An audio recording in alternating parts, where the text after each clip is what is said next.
எம்ஜிஆர் குறித்து சர்ச்சையான வகையில் பேசிய திமுக எம்பி ராசாவிற்கு கண்டனம் தெரிவித்து வரும் அதிமுகவினருக்கு குடியாத்தம் குமரன் கடும் எச்சரிக்கை விடுத்துள்ளார். அன்பார்ந்த சகோதர சகோதரிகளே, இப்ப சமீப காலமா பாத்தீங்கன்னா இந்த ஒரு வாரமா திராவிட முன்னேற்ற கழகத்தினுடைய துணை பொதுச் செயலாளர் நீலகிரி நாடாளுமன்ற உறுப்பினர் மிகுந்த மரியாதைக்குரிய அண்ணன் ராசா அவர்களை குறித்து கடுமையாக பேசி வருகிறார்கள். அதிமுகவை சேர்ந்தவர்கள் எடப்பாடி பழனிசாமியாக இருந்தாலும் சரி, அது செல்லூர் ராஜாக இருந்தாலும் சரி, மெயின் ரோடு ஜெயக்குமாராக இருந்தாலும் சரி, பொதுவாக அதிமுகவின் பேச்சாளர் மேடையில் கடுமையாக விமர்சனம் செய்து வருகிறார்கள். என்னவென்று கேட்டால், அவர் மறைந்த முன்னாள் முதலமைச்சர் திரு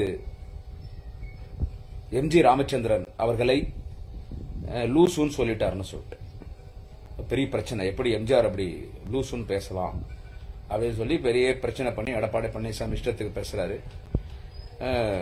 இது ஒரு பெரிய அரசியலாக்கிட்டாங்க. இப்ப ஏதோ கோவை மாவட்டத்தில் திருப்பூர் மாவட்டத்திலே எடப்பாடி பழனிசாமி அவர்கள் தலைமையில் அண்ணன் ராஜா அவர்களை கண்டித்து ஆர்ப்பாட்டம் எல்லாம் நடைபெறப் போவதாக அதிமுக அறிவித்திருக்கிறது. நான் ஒரே ஒரு கேள்வி மட்டும் கேட்கிறேன். அண்ணன் ராசா அவர்கள் திரு எம்ஜி ராமச்சந்திரன் அவர்களை, முன்னாள் முதலமைச்சர் திரு எம்ஜி ராமச்சந்திரன் அவர்களை லூசுன்னு சொல்லிட்டாரு. உங்களுக்கு கோபம் வருது இல்ல? சரி, ஓகே. நீங்க என்ன சொல்றீங்க? தலைவர் கலைஞர் நீங்க மரியாதை கொடுக்குறீங்களா? சொல்லுங்க. அவரு இந்த மண்ணுலகில் வாழும் பொழுது நீங்க விமர்சனம் செஞ்சீங்க. ஆனால் இப்பொழுது அவர் ஓய்வுக்கே ஓய்வு கொடுத்து விட்டு மெரினாவில் ஓய்வெடுத்திருக்கிறார், ஓய்வெடுத்துக் கொண்டிருக்கிறார். ஓய்வுக்கே ஓய்வு கொடுத்து விட்டு மெரினாவில் ஓய்வெடுத்துக் கொண்டிருக்கிறார் நம்முடைய தலைவர் கலைஞர் அவர்கள். மறைந்து விட்டார். இப்பயும் நீங்க அவரை பத்தி பேசுறது அது நியாயமா? திருட்டுறையில் ஏறி வந்தாருன்னு சொல்றது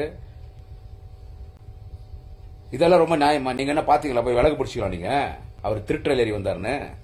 அவர் ஒன்னும் சாதாரண குடும்பத்தை பிறக்கல. அவருக்கு பிறக்கும் போது அப்பயே 6 ஏக்கர் 7 ஏக்கர் அவங்க அப்பாவுக்கு நல்லா இருந்துச்சு. அப்பவே அவர் சின்ன வயசுல எம்எல்ஏ ஆகிறதுக்கு முன்னாலே அவர் கார் வாங்கிட்டாரு, நல்லா சம்பாதிக்க ஆரம்பிச்சிட்டாரு. தலைவர் கலைஞருடைய கதை வசனம்னா அன்னைக்கு எவ்வளோ ஒரு ரேட்டு. அவர் எந்த பொறுப்பு வரத்துக்கு முன்னாலே கோபாலபுரத்தில் வீடு வாங்கிட்டாரு. அப்பவே நல்லா வசதியானவர் தான். பதவிக்கு சம்பாதிச்சாங்க அரசியல்வாதிகள் சொல்லுவீங்க. ஆனா தலைவர் கலைஞர் அப்பயே வசதியானவர் தான். அவருடைய பேனாவிலிருந்து சிந்துகிற ஒரு மைக் அன்றைக்கு எவ்வளவு ரூபா மதிப்பு.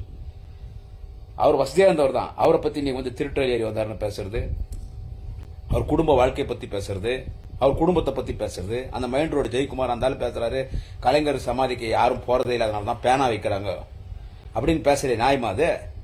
அப்ப உங்களுக்கு தான் கோபம் வருது. உங்க தலைவரை பத்தி பேசினா, எங்க தலைவரை பத்தி பேசினா கோபம் வராதா? அவர் தலைவர் கலைஞரோடவே ஆரம்ப காலத்திலிருந்து இருந்தவர். கோபம் வரதான் செய்யும். நீ மரியாதையா பேசு முதல்ல. For every action there is an equal and opposite reaction. நீங்க முதல்ல மரியாதையா பேசுங்க. தலைவர் எவ்வளவு அவதூறா பேசுறீங்க. ஒரு எடப்பாடி பழனிசாமி முதலமைச்சர் இருந்தவர், எதிர்கட்சி தலைவர் அவருடைய பேசுறது, அந்த மைண்ட் ரோடு ஜெயக்குமார், தனி மனித ஒழுக்கம் தான் அரசியல்வாதிக்கு முக்கியம். நாங்கெல்லாம் பரவாயில்ல, சாதாரண ஆள். அவரு சபாநாயகரா இருந்தாரு. முதலமைச்சரே எந்திரிச்சு நிக்கணும் சபாநாயகரை பார்த்து. அப்படியே பேசுறாரு அவரு மைண்ட் ரோடு ஜெயக்குமார். கலைஞர் சமாதிக்கு கூட்டமே வரதில்ல, அதாவது பேனா சேலை விற்கிறாங்கன்னா நீங்க போய் தினம் பாக்குறீங்களா? அப்ப நான் சொல்ல மாட்டேனா? தலைவர் கலைஞருடைய நினைவிடத்துக்கு தினம் ஆயிரக்கணக்கான மக்கள் வருகிறாங்க. வரும்போது அப்படியே ஜெயலலிதா நினைவிடத்தை பாக்குறாங்க. நான் இல்லைன்னு சொல்ல வரல.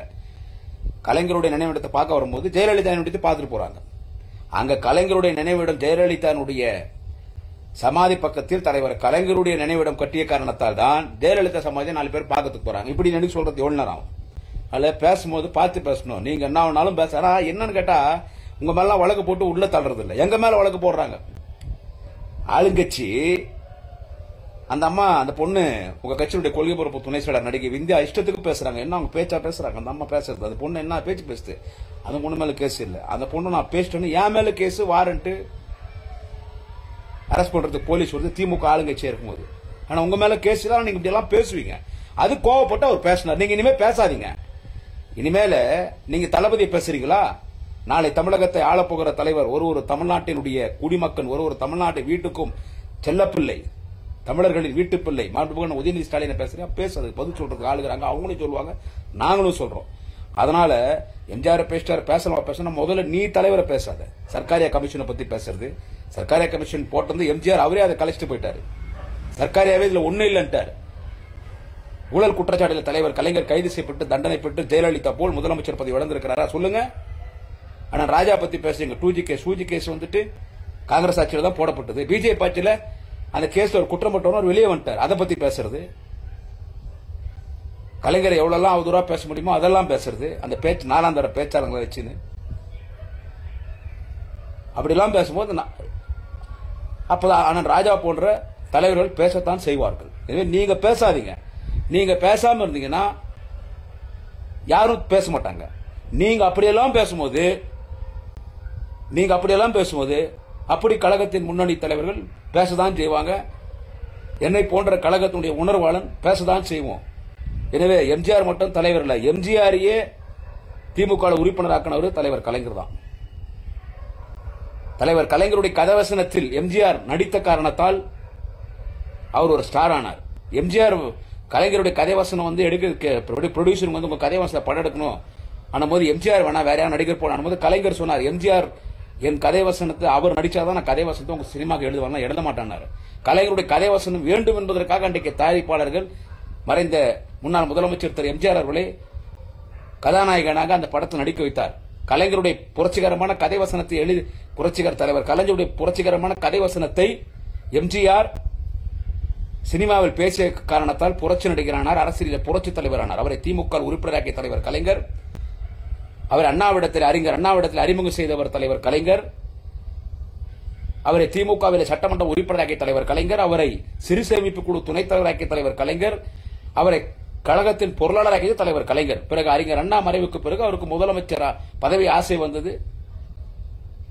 அவரு திமுக இருக்கிற தொண்டர்கள் சினிமானுடைய பலத்தால் இல்ல, சினிமா செல்வாக்கால் இல்ல, அவர் திமுகவில் பொருளாளராக சட்டமன்ற உறுப்பினராக இருந்த காரணத்தால் திமுக இருக்கிற தொண்டர்களை அழைத்து சென்று அதிமுக என்று கட்சியை துவங்கி திமுக தொண்டர்களால் இங்கே இருந்து அதிமுக சென்ற திமுக தொண்டர்களால் அவர் முதலமைச்சர் ஆனார். இதுக்கெல்லாம் எம்ஜிஆருடைய எல்லா வளர்ச்சிக்கு காரணம் திரையுலகத்திலும் அரசியலும் தலைவர் கலைஞர் 2 பேர் நல்ல நண்பர்.